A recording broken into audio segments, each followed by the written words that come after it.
واتقوا الله الذي تساءلون به والأرحام إن الله كان عليكم رقيبا.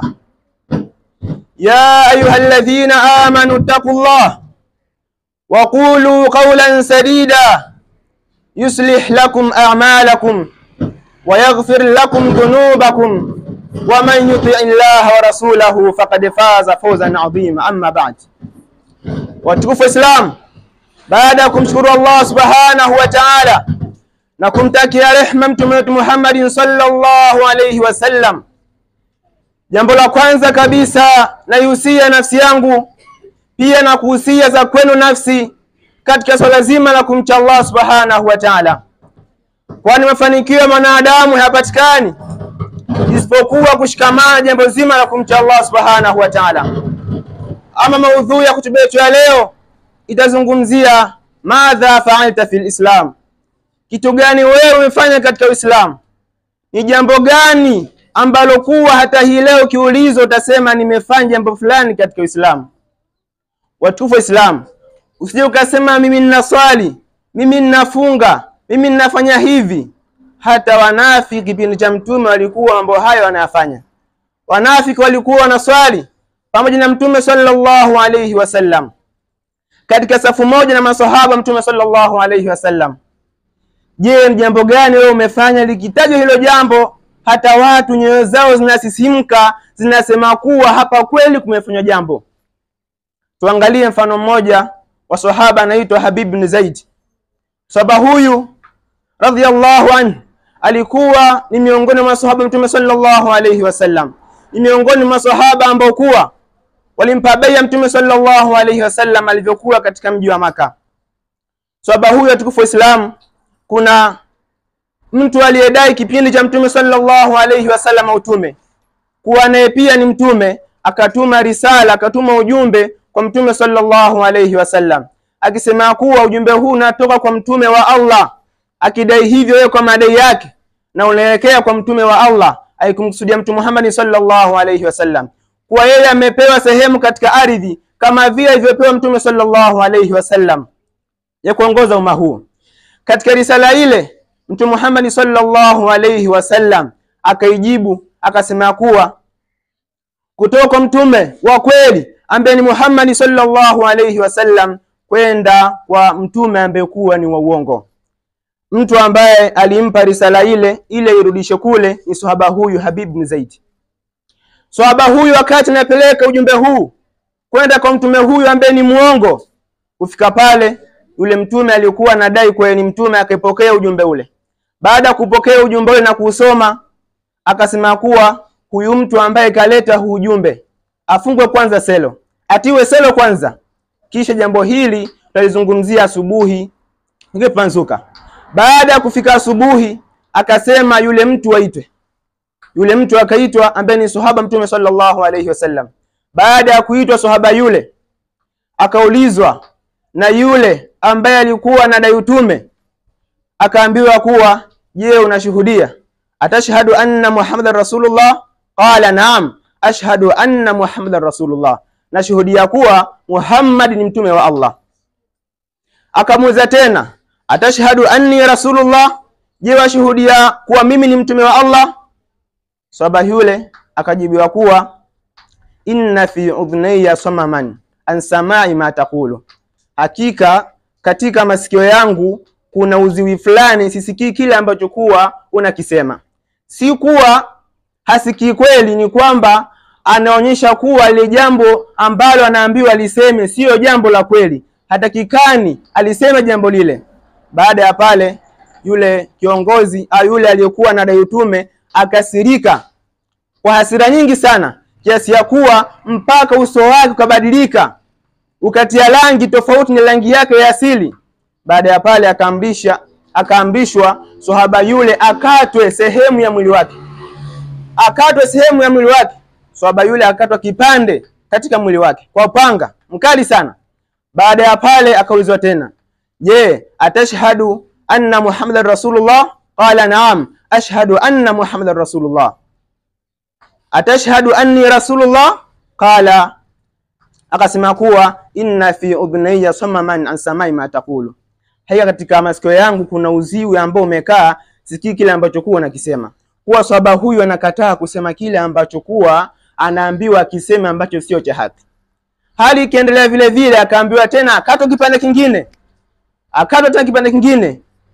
Hali ikiendelea hivyo hivyo, akawa anaulizwa na kujibu majibu yale ambayo alikuwa anajibu mwanzo, mpaka mwili wake nusu ya mwili ipo chini imemwagika na nusu ya mwili imening'inia, mpaka swahaba huyu akafikia hatua akapoteza maisha yake. Hebu angalia kitu gani ambacho amefanya katika Uislamu mpaka wewe leo hii ukiambiwa kitu hiki unafaa kusema amewezaje kufanya? Je, wewe katika Uislamu umeweza kufanya kitu kama hiki? Na kama je hujaweza, je una plani gani? Una jambo gani ambalo umeliplani katika akili yako kuwa nitafanya jambo hili? Watukufu Islam, kama hujafanya, nafasi bado ipo. Azimia kuwa nitakuja nifanye jambo fulani. Aqulu ma tasma'un wa astaghfirullah li wa lakum.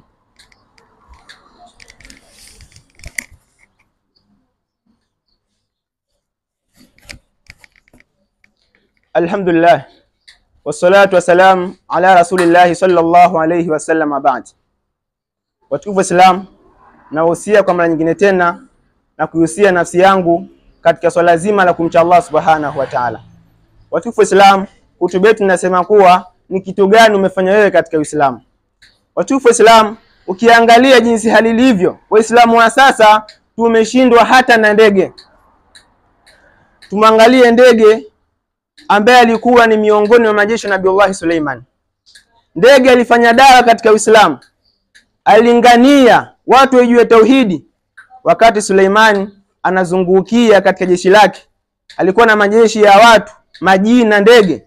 Akamkosa ndege mmoja ambaye anaitwa Hudhud. Baada ya kumkosa akasema kuwa kwani mimi simuoni Hudhud, huyu nitamwadhibu adhabu kali au nitamchinja au anijie na habari ambayo kuwa ni ya wazi, habari ambayo ni ya kweli kabisa. Baada ya muda mfupi, ndege yule akamjia Nabii Suleiman na habari ya kuwa amekuta katika mji fulani watu wanaabudia wanafanya ushirikina, wanaabudia jua.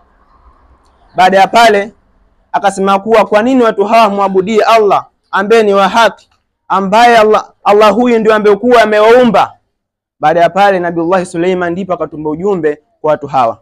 Lakini nani huyu ambaye amesababisha mpaka Nabii Suleiman ajue ya kuwa kule watu wanaabudia jua, kule watu wanafanya ushirikina, hawaabudia Allah subhanahu wa ta'ala, ndege? Sasa wewe hivi leo unakubali kushindwa na ndege? Ndege ambaye hajaliwa akili na Allah subhanahu wa ta'ala. Watukufu Islam, bila shaka tuna jambo kubwa la kuulizwa na Allah subhanahu wa ta'ala, kuwa Uislamu wako wewe umefanyia kitu gani? Watukufu Islam, useme ya kuwa mimi bado ni mtoto hivi sasa, mimi bado siwezi kufanya jambo, nafasi kubwa kabisa ya kufanya. Sahaba mmoja ambaye alikuwa anaitwa Zaid bin Thabit, ni sahaba aliyekuwa mdogo kabisa katika zama za Mtume Muhammad sallallahu alayhi wasallam. Pindi Mtume sallallahu alayhi wasallam alipokuwa katika mwaka wa pili katika mji wa Madina, akapanga jeshi liende kupigana katika njia ya Allah subhanahu wa ta'ala. Sahaba huyu naye akatoka, aliyakuwa ni mtoto, hajafikisha miaka hata 13. Akapanga safu miongoni mwa sahaba ambao wamepangwa kuwa ni katika vita, naye akajiunga. Naye pia nataka akaonyeshe kuwa na mimi nataka niufanyie Uislamu kitu. Baada ya pale atukufu Islam, Mtume sallallahu alayhi wasallam akawa anazungukia zile safu kuangalia jeshi je limekaa sawa. Kwa pembeni akamwona kijana mdogo kabisa ambaye hana hata miaka 13. Katika mkono wake ameshika upanga. Ule upanga aidha yupo sawa na ule upanga kiurefu au umemzidi ule upanga kutokana na udogo wake. Hata silaha ambayo ameshika mkononi haiwezi. Lakini nataka onyeshe kuwa mimi nimefanya jambo gani, mimi nitafanya jambo gani katika Uislamu. Jambo hilo nikilifanya kweli hata mtu akisikia anasema kweli huyu kafanya jambo. Lakini kutokana na huruma za Mtume sallallahu alayhi wasallam akajua kuwa kijana huyu hataweza, akamrudisha. Baada ya kumrudisha, kijana huyu hajakata tamaa bado, akawa amekasirika sana, anaburuza upanga wake chini kwamba kwa nini mimi sijaenda kupigana katika njia ya Allah subhanahu wa ta'ala. Baada ya pale kijana yule akasema, je, nifanye jambo gani lingine tena ambalo kwa jambo hilo nikilifanya bado itakuwa nimefanya kitu katika Uislamu?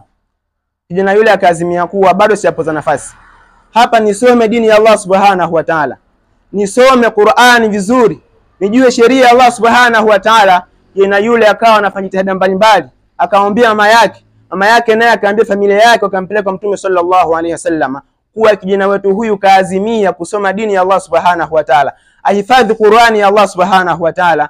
Kijana yule akapelekwa kwa Mtume sallallahu alaihi wasallam, akawa ni miongoni mwa maswahaba ambao kuwa leo hiyo akitajwa ndio miongoni mwa maswahaba wa kwanza kabisa kujua kitabu cha Allah subhanahu wa ta'ala. Ndio maswahaba ambao kuwa ni mategemeo makubwa sana kipindi cha Mtume sallallahu alaihi wasallam baada ya kuondoka, kuwa ni marejeo katika Qur'ani. Qur'ani kila ikikusanywa maswahaba hao huwa wanafuata. Miongoni mwa maswahaba hao ni sahaba huyu ambaye alikuwa ni mtoto kipindi cha Mtume sallallahu alaihi wasallam, akasoma Qur'ani, akahifadhi Qur'ani vizuri. Huyo pia na wewe hivi leo nafasi kubwa sana ya kutumikia Uislamu, ya kufanya jambo katika Uislamu. Inna Allaha malaikatahu yusalluna ala nabi ya ayyuhalladhina amanu sallu alayhi wa sallimu taslima. Allahumma ighfiril mu'minina wal mu'minat wal muslimina wal muslimat wal ahya'i minhum wal amwat birahmatika ya arhamar rahimin wa aqimus salah.